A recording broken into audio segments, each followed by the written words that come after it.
السلام علیکم۔ اس ویڈیو میں ہم آپ کو بتائیں گے کہ اسلام ون ایپ میں آپ کسی بھی ایک سورہ کے اندر سرچ کیسے کر سکتے ہیں۔ مثلا ہم سورہ آل عمران کے اندر کچھ سرچ کرنا چاہتے ہیں تو ہم اس سورہ کو اوپن کریں گے اور اس کے اوپر آپ کو جو کارنر پہ 3 ڈاٹس نظر آ رہے ہوں گے اس کے اوپر ٹچ کرنے سے آپ کو یہاں پہ سرچ ان سورہ جو نیچے سے تیسرے نمبر پہ ایک آپشن ہے وہ آپ کو نظر آ رہا ہوگا۔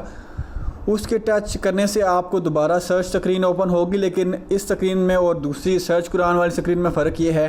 کہ سرچ قرآن میں آپ پورے قرآن میں سرچ کر سکتے ہیں اور اس سکرین کے ذریعے جو آپ کو اوپر نظر بھی آ رہا ہوگا وہ آپ صرف سورہ آل عمران میں سرچ کر سکتے ہیں، جو کہ ایک ہی سورہ میں سرچ پرفارم کرے گی۔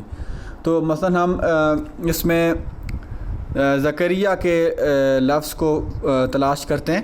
جب آپ سرچ پہ ٹچ کریں گے تو ابھی آپ دیکھیں گے جو زکریا کا لفظ ہے وہ سورہ آل عمران میں صرف اس کو 2 آیات میں ملا ہے، حالانکہ قرآن میں یہ متعدد مقامات پر اور بھی جگہ پہ موجود ہے، لیکن اس سرچ کے ذریعے آپ صرف ایک سورہ کے اندر بھی تلاش کر سکتے ہیں۔